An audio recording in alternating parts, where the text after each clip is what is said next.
আসসালামু আলাইকুম। Hello guys, সবাই কেমন আছেন? আশা করি ভালো আছেন। এন্টারটেনমেন্ট ওয়ার্ল্ড চ্যানেলে আপনাদের সবাইকে স্বাগতম। আশা করি সবাই ভিডিওটি সম্পূর্ণ দেখবেন আর আমাকে এভাবে সাপোর্ট করে যাবেন। তো ভিডিও শুরু করা যাক। আজকে আমি এমন একটা মানুষকে নিয়ে কথা বলবো যাকে নিয়ে বাংলাদেশের সবচেয়ে বেশি ট্রল হয়েছে বা এখনও হচ্ছে। আসলে মানুষটা সত্যের অভাব নেই। আর আমি যাকে নিয়ে কথা বলতেছি আপনারা বুঝতে পারতেছেন স্ক্রিনে তার ছবি থেকে। তিনি হচ্ছেন শাকিব খান, যিনি শুধুমাত্র বাংলাদেশেই না পুরো বিশ্বেই পরিচিত। ওনার যে কোনো ছবি, এটার ছবির গান হোক, ট্রেলার হোক, সব কিছু পুরো বিশ্বে এটা রিভিউ করা হয়। প্রত্যেক ভাষাভাষীর মানুষ বর্তমানে রিভিউ করে। সো এই মানুষটাকে নিয়ে না বললেই নয় আজকের চ্যানেলে। তাই আমি কথা বলবো শাকিব খান নিয়ে, শাকিব খানের অর্জন নিয়ে। হ্যাঁ, শাকিব খান বর্তমানে আপনার শিকারির পর থেকে যে কয়েকটা ছবি করেছেন, স্পেশালি নবাব, শিকারি, তারপর প্রিয়তমা, রাজকুমার, বরবাদ, এই ছবিগুলো আসলে ওনার কেরিয়ারটাকে একটু অন্যরকম জায়গায় নিয়ে গেছে। আর যে উচ্চতায় নিয়ে গেছে আসলে সেখানে দাঁড়িয়ে উনি এখন নিজেই নিজের প্রতিদ্বন্দ্বী। কারণ এর চেয়ে ভালো ছবি বাংলাদেশে খুব কমই হয়েছে। সো আশা করবো বাংলাদেশের মানুষদের শাকিব খান আরও অনেক সুন্দর সুন্দর ছবি করে বাংলাদেশের ছবিকে অন্য উচ্চতায় নিয়ে যাবেন। আসলে এই মানুষটার এই পরিবর্তন একদিনে আসেনি, অনেক কষ্ট, অনেক সাধনা করার পরে এই ক্যারিয়ারটা আসছে। অ্যাকচুয়ালি শাকিব খান 1999 সালে প্রথম ছবিতে অভিনয় শুরু করেন।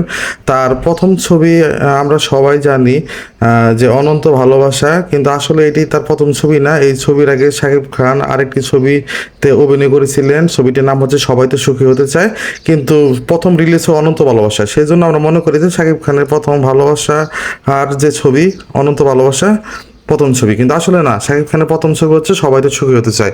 এখন আসি ভিডিওর মেন বিষয়ে। আজকে আমি যে কথা বলবো যে শাকিব খানকে নিয়ে, এই শাকিব খান এখন নিজেকে অন্য পর্যায়ে নিয়ে গেছে। কিন্তু এই শাকিব খানকে যারা ট্রল করতেন তারা কি জানেন শাকিব খানের অর্জন কি?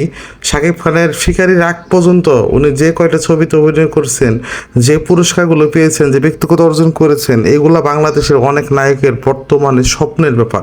স্বপ্নের ব্যাপার মানে কি, ধরেন 10 বার জন্ম হলেও সে এগুলো অর্জন করতে পারবে কিনা সন্দেহ। তাই শাকিব খানকে নিয়ে যারা অনেক গুজব বলেন বা খারাপ কথা বলেন তাদেরকে ভেবে দেখা দরকার যে একটা মানুষ কিন্তু এই পর্যায়ে এমনি আসেনি। হ্যাঁ, ওনার অভিনয় আগে অনেক ক্রেঞ্জ ছিল, কিন্তু এগুলো তো আসলে ওনার দায় না। ডিরেক্টর যেভাবে ওনাকে প্রেজেন্ট করেছেন সেভাবে উনি হাজির হয়েছেন। সো দোষ তো এক হাত তার দিলে হবে না। আর বর্তমানে উনি যে পর্যায়ে আছেন এরকম আরও নায়ক বাংলাদেশে আছে, তাদেরকে করতে বললেন, দেখি পারে কি না। সো অযথা এগুলো বলে লাভ নাই। সো আমি এখন কথা বলবো শাকিব খানের দীর্ঘ ক্যারিয়ারে যে অনেক পুরস্কার রয়েছে তা নিয়ে। আপনার শুনলে অবাক হবেন যে আমাদের যে ন্যাশনাল অ্যাওয়ার্ড, ফিল্ম অ্যাওয়ার্ড আছে, এর ফিল্ম অ্যাওয়ার্ডের 4বার শাকিব খান পেয়েছেন, সেটা এক অনন্য কীর্তি। আর তিনি 8বার মেরিল প্রথম আলো পুরস্কার পেয়েছেন, 3বার বাসাস অ্যাওয়ার্ড পেয়েছেন এবং 5বার সিজিএফবি পারফরমেন্স অ্যাওয়ার্ড পেয়েছেন। আর তিনি 2010 সালে প্রথম ন্যাশনাল অ্যাওয়ার্ড পান ভালোবাসলে ঘর বাঁধা যায় না এই ছবির জন্য। আসলে এই মানুষটার অ্যাওয়ার্ড নিয়ে কী বলবো, তিনি দেশি বিদেশে অনেক অ্যাওয়ার্ড পেয়েছেন, কিন্তু তার চেয়ে বড় কথা উনি মানুষের মন জয় করতে পেরেছেন। ওনার আগের ছবি থেকে শুরু করে, আগের সংগ্রাম থেকে শুরু করে, কষ্ট থেকে শুরু করে বর্তমানে এই পর্যায়ে আসার পিছনে অবশ্যই দর্শকদের অনেক হাত রয়েছে। আসলে আল্লাহ যাকে দেয় সব কিছু দিয়েই দেয়, তাকে সবাই পছন্দ করে, মানুষ ভালোবাসে। এখন কি করার আছে বলেন?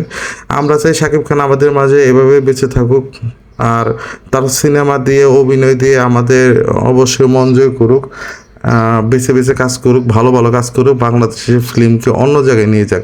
একটা মানুষকে শুধুমাত্র পুরস্কার দিয়ে তো আর বিবেচনা করা যায় না। তবে উনি ওনার দীর্ঘ ক্যারিয়ারে যে পুরস্কারগুলো পেয়েছেন, যেগুলো আমরা করি, যে কোনো অভিনয় হলো, এইসব সাধারণ অভিনয় করেও যিনি 4বার ন্যাশনাল অ্যাওয়ার্ড পান, তাকে নিয়ে আর কী বলবো। আর বর্তমানে উনি একজন অনেক পরিণত অভিনেতা। সো আশা করব আমাদের ফিল্ম ইন্ডাস্ট্রি ওনার নেতৃত্বে এগিয়ে যাবে। সবাই শাকিব খানকে সাপোর্ট করবেন। আর অবশ্যই আমার চ্যানেলের ভিডিও ভালো লাগলে সাবস্ক্রাইব করবেন, লাইক দিবেন, শেয়ার করবেন। আল্লাহ হাফিজ।